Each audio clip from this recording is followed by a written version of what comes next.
Senior correspondent John Miller is with us now, along with 60 Minutes correspondent Bob Simon.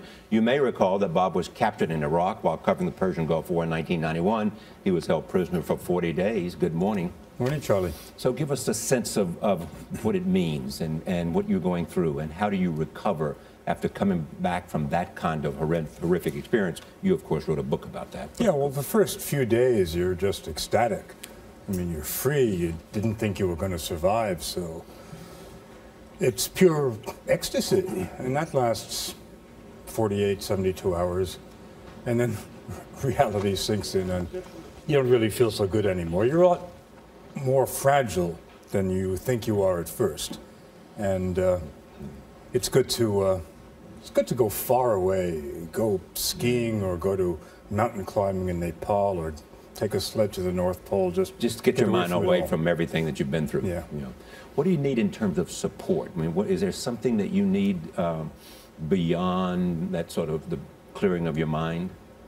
Oh, well, first of all, clearing of your mind doesn't really work. It's just fun to do that. You don't really ever clear your mind. I think the best thing is just to be with somebody you really like or love. Exactly. After that, it's also good to be on your own for a while. Even now, do you think about this? Is it always there? It's always there, but I don't think about it much.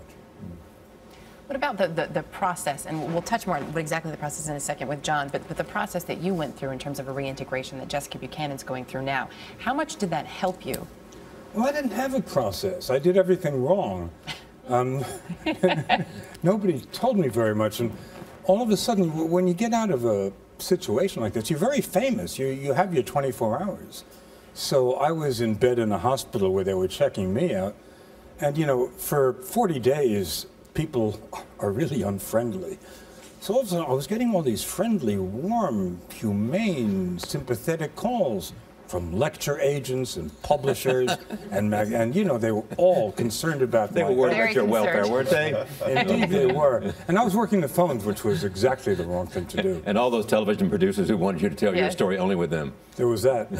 Luckily, you already worked for one network. Mr. Miller, what do you think about this whole process, because you have been involved in sort of anti-terrorism efforts? Well, I think Bob touched on it, which is there actually has to be a process, and people who are in captivity for a time and then get thrown back into normal life really pay the price for not having had that organized for them.